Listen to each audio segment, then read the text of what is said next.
Welcome back to my channel Kitabon Ka Jahan. They went on smoking the pipe for a while as the sun began to it. They were conversing in Arabic, and the boy was proud of himself for being able to do so. There had been a time when he thought that his sheep could teach him everything he needed to know about the world. But they could never have taught him Arabic. There are probably other things in the world that the sheep can't teach me, thought the boy as he regarded the old merchant. All they ever do, really, is look for food and water. And maybe it wasn't that they were teaching me, but that I was learning from them. Maktub, the merchant said. Finally, what does that mean? You would have to have been born an Arab to understand, he answered. But in your language it would be something like, it is written. And, as he smothered the coals in the hookah, he told the boy that he could begin to sell tea in the crystal glasses. Sometimes there's just no way to hold back the river. The men climbed the hill, and they were tired when they reached the top.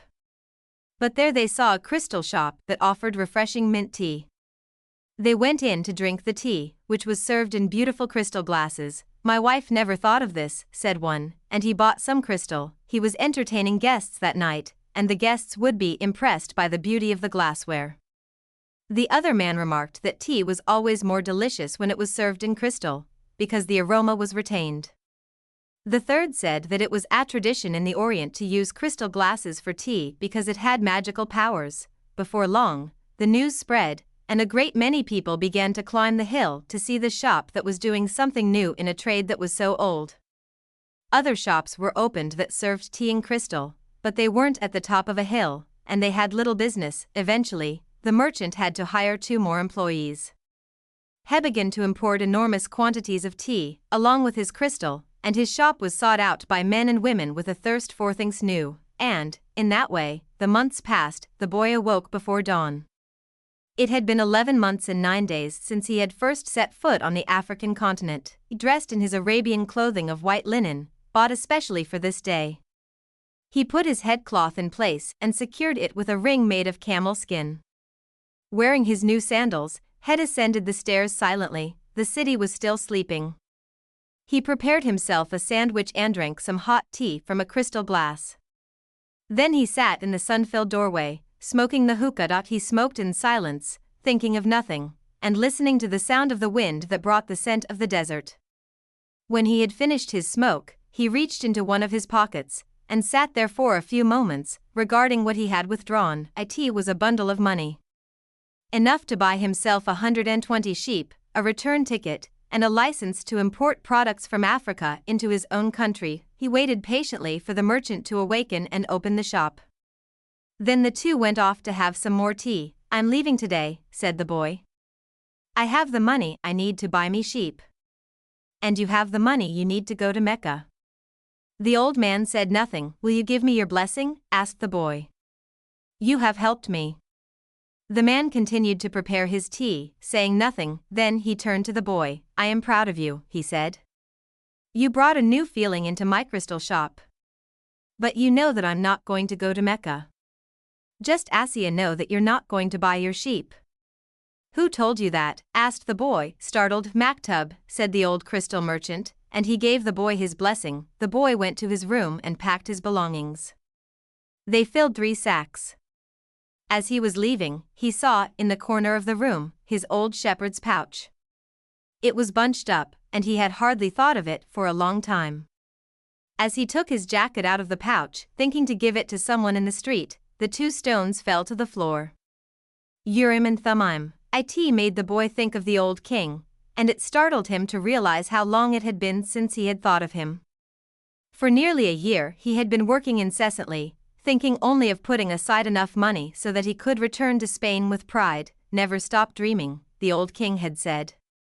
Follow the omens.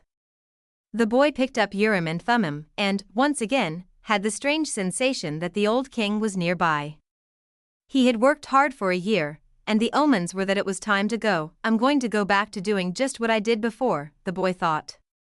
Even though the sheep didn't teach me to speak Arabic, but the sheep had taught him something even more important, that there was a language in the world that everyone understood, a language the boy had used throughout the time that he was trying to improve things at the shop.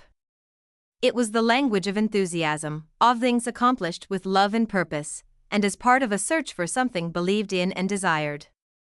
Tangier was no longer a strange city, and he felt that, just as he had conquered this place, he could conquer the world. When you want something, all the universe conspires to help you achieve it, the old king had said. But the old king hadn't said anything about being robbed, or about endless deserts, or about people who know what their dreams are but don't want to realize them. The old king hadn't told him that the pyramids were just a pile of stones, or that anyone could build one in his backyard. And he had forgotten to mention that, when you have enough money to buy a flock larger than the one you had before, you should buy it. The boy picked up his pouch and put it with his other things. He went down the stairs and found the merchant waiting on a foreign couple, while two other customers walked about the shop, drinking tea from crystal glasses. It was more activity than usual for this time of the morning. From where he stood, he saw for the first time that the old merchant's hair was very much like the hair of the old king, remembered the smile of the candy seller, on his first day in Tangier, when he had nothing to eat and nowhere to go. That smile had also been like the old king's smile. It's almost as if he had been here and left his mark, he thought, and yet, none of these people has ever met the old king. On the other hand, he said that he always appeared to help those who are trying to realize their personal legend, left without saying goodbye to the crystal merchant. He didn't want to cry with the other people there. He was going to miss the place and all the good things he had learned. He was more confident in himself, though, and felt as though he could conquer the world, but I'm going back to the fields that I know, to take care of my flock again. He said that to himself with certainty, but he was no longer happy with his decision. He had worked for an entire year to make a dream come true, and that dream, minute by minute, was becoming less important. Maybe because that wasn't really his dream, who knows, maybe it's better to be like the crystal merchant, never go to Mecca, and just go through life wanting to do so, head hot, again trying to convince himself. But as he held Urim and Thummim in his hand, they had transmitted to him the strength and will of the old king. By coincidence, or maybe it was an omen, Theboe thought, he came to the bar he had entered on his first day there.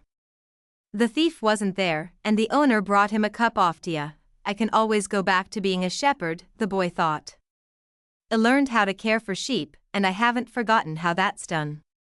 But maybe I'll never have another chance to get to the pyramids in Egypt. The old man wore a breastplate of gold, and heck knew about my past.